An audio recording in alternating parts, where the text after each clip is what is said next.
A gente foca na catástrofe climática pensando justamente no quanto a ciência ela é questionada, no quanto a gente é impactado todo ano praticamente da mesma forma, e também sobre como é que a gente, num mundo de desinformações, principalmente políticas e de saúde, a crise climática ela também está ali, e a gente precisa dar uma atenção para ela. Então esse é o que a gente abrange hoje em dia no Verifica. Olá! Neste episódio nós vamos falar sobre desinformação e o impacto que isso causa na vida da população. Nossa entrevistada é a jornalista Juliana Cohen, que é coordenadora do Verifica RS, uma iniciativa que faz também um pouco desta apuração e permite divulgar informações mais precisas. E a Juliana vai falar mais para a gente sobre isso, que é um assunto fundamental, porque a desinformação causa um impacto negativo na vida das pessoas. E para começar, bem-vinda, e para começar eu vou fazer minha autodescrição. Meu nome é Simone Medeiros Ramos, eu sou jornalista da Durga Sindical, sou uma mulher negra, tenho cabelos crespos, afro, castanhos, um pouco de mechas claras, estou vestindo uma blusa preta, um colete branco com marrom, uma calça preta, com estampa também bege e um tênis preto. Meus olhos estão castanhos, estou maquiada e bem contente de falar sobre essa pauta que é tão essencial para a nossa vida. Muito obrigada pelo convite, também fazendo minha autodescrição. Então, eu sou uma mulher branca com o cabelo preto liso, eu estou vestindo uma calça jeans, uma blusa branca e uma jaqueta que mescla preto e branco com um tênis preto. Também estou maquiada e também muito feliz de estar aqui hoje conversando com vocês. Ah, que bom! Mais uma vez, bem-vinda, Juliana. E esse tema, ele é fundamental porque mexe muito com a vida das pessoas. Nas enchentes, nós vimos muito isso. As notícias falsas acabaram gerando pânico na população e não ajudaram. E muitas contribuíram bastante. Eu acredito que toda essa iniciativa, essa proposta de divulgar as informações verificadas também veio nessa época, Juliana. Sim, o Verifica, ele nasceu de uma conversa que a gente estava tendo, eu e as três coordenadoras, a Luísa Fritzen e a Thais Seibt. A Luísa já vinha sendo procurada, ela também é jornalista, ela vinha sendo procurada para fazer a verificação de conteúdos relacionados à enchente e tudo que estava acontecendo ali em maio de 2024. E aí ela entrou em contato com a Thais, que entrou em contato comigo, e a gente pensou assim, tá, vamos tentar fazer alguma coisa em relação à desinformação, já que a gente tem 3 pessoas aqui que estão trabalhando em cima disso. E nesse contexto, a gente viu que existia uma demanda muito forte de distribuir conteúdos checados, porque a gente tinha agências, inclusive agências incríveis, que são muito competentes na checagem que fazem, fazendo checagem sobre o que estava acontecendo no Rio Grande do Sul. A agência Lupa, o Aos Fatos, o Comprova, tinha muita agência fazendo checagem sobre o que acontecia aqui, mas essa checagem não estava chegando nas pessoas, porque a gente estava tendo uma grande crise de acesso à comunicação, tanto por conta de televisão e rádio, que demanda luz, né, alguma questão de sinal, quanto também a questão da internet, que a gente estava tendo bastante dificuldade, muita gente tinha dificuldade de acessar a internet por conta da queda dos servidores. Então, a gente pensou assim, a gente precisa colocar a informação checada onde as pessoas estão. Aí a gente levou para dentro dos grupos de resgate, de apoio, de doação, além de fazer nossas contas oficiais nas plataformas, porque é necessário e também é um lugar onde se desinforma bastante, né? Então a gente estava lá para informar nas plataformas também. E como foi mobilizar as pessoas para contribuírem com este trabalho na época? É incrível, assim, eu sou muito agradecida por toda a equipe de voluntários que a gente tem. Tem muitos estudantes, também tem muitos profissionais já formados de diferentes profissões. A gente tem desde designer, a gente tem pesquisadores, professores, a gente tem uma quantidade absurda, assim, de estudantes de diferentes universidades, que eles, lá no início, a gente pediu ajuda para alguns conhecidos, tipo, convidem as pessoas, digam que a gente está precisando de voluntários aqui, porque todo mundo queria ajudar um pouco, nem todo mundo conseguia saber exatamente como, né? Algumas pessoas não podiam ir em abrigo, ou não podiam, enfim, estar fazendo doação, ou indo de um lado para outro, mas tinham acesso à internet em casa. E foi nesse contexto em que a gente começou a fazer essa divulgação solicitando ajuda, e muita gente apareceu aconteceu simplesmente querendo fazer com que a desinformação das enchentes diminuísse. Até hoje a gente tem uma equipe bastante forte. Claro, né, são voluntários, então alguns saem, alguns voltam, alguns entram novos, mas sempre todo mundo muito engajado com a causa. E de que forma que essas informações verificadas foram transmitidas para a população? Como a gente tem uma equipe que ela é muito orgânica, então ela entra e sai muitas vezes, e também é uma equipe que ela é muito vasta de conhecimento, não necessariamente a gente faz as checagens no Verifica por conta de demanda, a gente precisaria de uma demanda muito mais fixa e muito mais técnica. Então, a gente pega conteúdos já checados de várias agências, inclusive, às vezes, notícias mesmo, reportagens, que são informações, obviamente, verdadeiras, e a gente transforma em um conteúdo mais marqueteiro, vamos dizer assim. A gente deixa o conteúdo ser de uma forma muito mais rápida e prática de ser consumida. Então, frases curtas, direto ao ponto, com um design que ele é pensado para tu ter um processo de escaneabilidade, que a escaneabilidade é quando tu faz a leitura primeiro da imagem, enquanto imagem, e depois do texto. Então, a gente pensou em todos esses aspectos técnicos para que esse conteúdo ele fosse formatado para propagar mais. Então, a gente pega esses aspectos de produção de conteúdo para viralização e a gente integra nesses conteúdos que a gente faz, todos sempre muito bem creditados e sempre muito bem citados de quem produziu e também de quem redigiu o conteúdo na adaptação. E passado esse tempo, como foi o retorno da atuação do Verifica RS? A gente conseguiu fazer algumas parcerias e desenvolver algumas tecnologias que eu acho que são muito importantes e que aqui especificamente no Rio Grande do Sul a gente ainda tinha alguma dificuldade de não fazê-las acontecerem, mas fazê-las serem divulgadas e serem ampliadas. Além de todos os nossos apoiadores, que são instituições de pesquisa, a gente tem organizações sem fins lucrativos, outras agências de checagem que fazem parte da nossa equipe de apoiadores. A gente também tem os embaixadores, que são os influenciadores digitais que também divulgam a palavra do Verifica e ajudam a combater a desinformação com a educação midiática. Mas eu acho que um dos pontos que mais se destacam, assim, de uma comprovação do quão longe a gente conseguiu ir, é o nosso bot que a gente desenvolveu em parceria com a Aletheia. A gente notou que várias agências de checagem, além delas fazerem as checagens do que já tinha, existia uma dificuldade em captar as desinformações durante a enchente de 2024. Então, a gente desenvolveu um formulário que se chamava Verifica Pra Mim, visto que tinha essa demanda de captar as informações falsas e também do que a gente vinha recebendo na DM, porque as pessoas mandavam, quem seguia o Verifica mandava informação, tipo, perguntava, chequem isso aí, isso é verdade, isso é mentira. Aí a gente criou esse formulário para captar essas informações falsas, tanto pela demanda de quem estava querendo checagem, quanto a demanda de pesquisadores que queriam fazer pesquisa em cima. Então, em um determinado momento de 2024, se não me engano foi em julho, a gente começou a conversar com a Aletheia, que nos procurou para a gente transformar o formulário, que era um Google Forms, em um bot.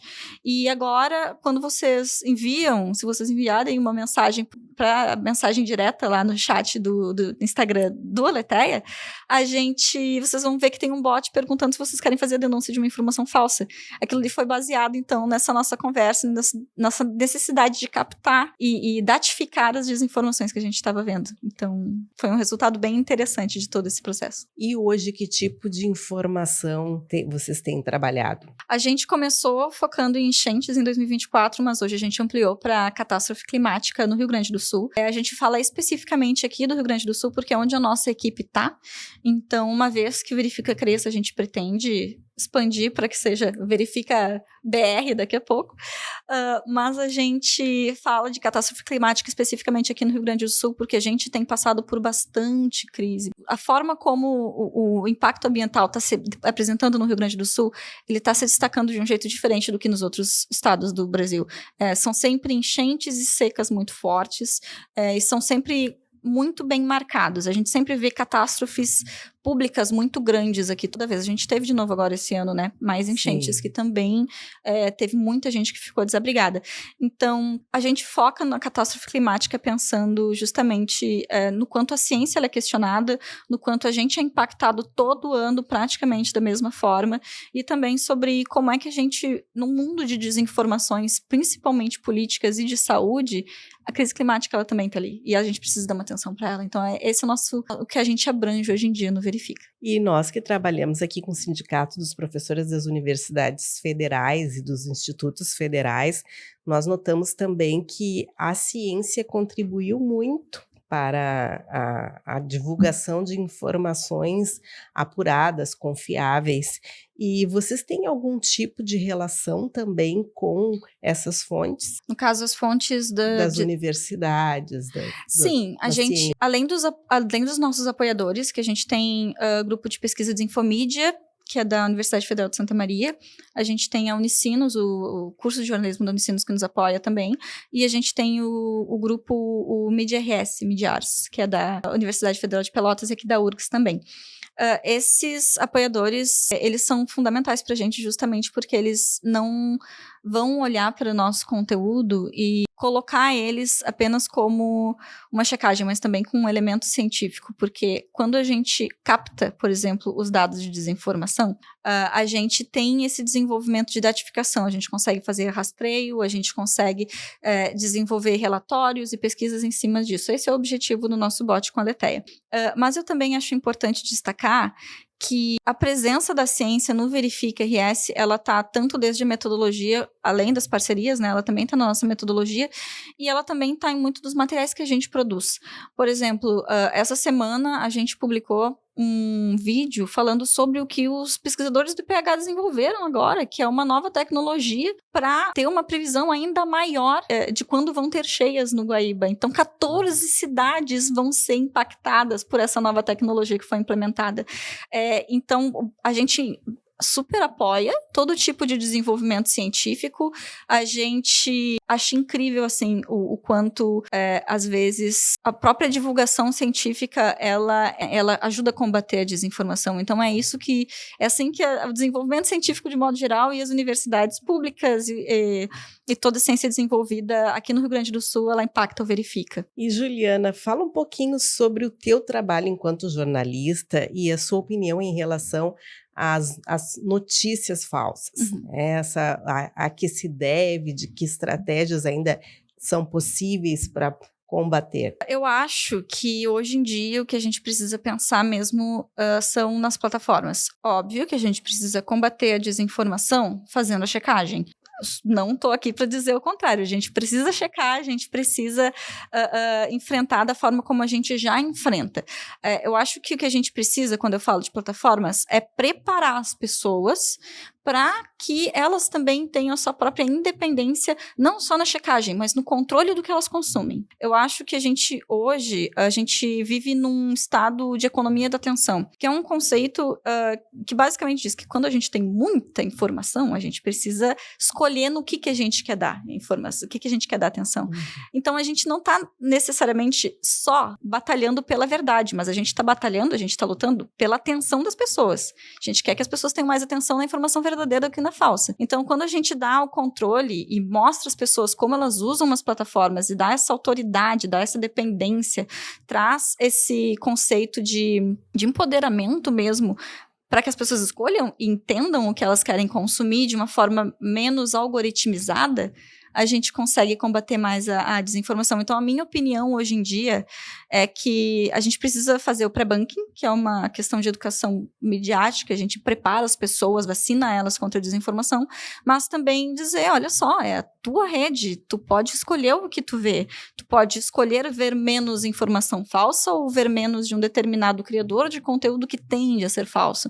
Então, orientar as pessoas de que elas têm controle, elas podem ter o controle, elas não são passivas as redes, elas também têm controle sobre isso. E também não é uma tarefa tão simples, até porque tem também a questão da inteligência artificial, que tem também contribuído para a disseminação dessas notícias falsas, e muitas pessoas acabam acabam aderindo, aceitando essa informação. Sim. A questão da inteligência artificial hoje, ela é um dilema bem complexo de se combater, porque cada vez mais é mais realista. E tem um pensamento que eu tenho, que é qualquer um pode cair em informação falsa. Todos somos usuários, todos somos pessoas, inclusive nós jornalistas, inclusive os pesquisadores, os cientistas também podem cair em informação falsa. E eu acho que esse é um bom ponto da gente falar sobre questão de inteligência artificial. Qualquer um pode cair, quanto mais realista parecer, inclusive quem é muito letrado sobre isso. Então, eu acho que a gente enfrenta hoje em dia, em relação à inteligência artificial, não só processos de uma dificuldade maior em checar, porque é mais difícil fazer a checagem reversa, mas também a questão de limitar e regulamentar a inteligência artificial. Porque um dos fatores que envolvem plataformas, envolvem desinformação e também envolve a criação de conteúdo por IA, e aí entra desde direito de autoria, uso de conteúdo, porque principalmente os chats, né, Gemini, ChatGPT e tal, eles utilizam informações que estão em rede, eles usam o que está na internet, né, então existe direito naquilo ali, existe direito de autoria. Tudo isso é regulamentação. Como é que a gente combate o excesso de informação falsa, o excesso de informação falsa e deepfake e criação de inteligência artificial para um uso antiético? Regulamenta. Essa é a minha regra. Regulamenta. É a próxima luta.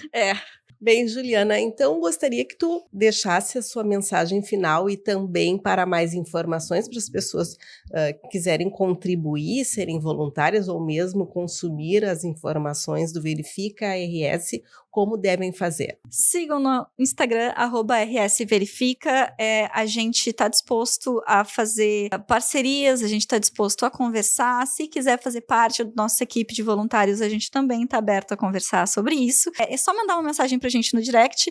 E se quiser fazer denúncia de uma informação falsa ou se questionar, olhei ali no Instagram, parece meio estranho aqui esse canguru batendo palma aqui, essa coisa aqui que eu tô vendo. Vou mandar pra Aletheia, que é a Aletheia Fact no Instagram, e eles vão colocar na base de dados deles para fazerem a checagem em relação à catástrofe climática, daí segue @rsverifica.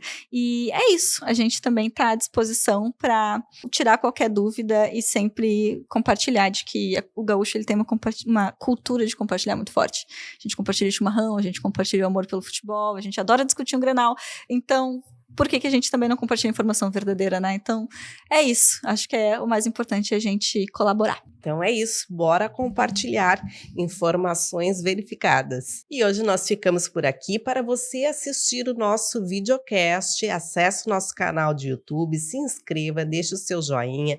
Se preferir ouvir o nosso podcast, acesse nosso canal de Spotify, acompanhe as nossas redes sociais da Durga Sindical. Até a próxima edição.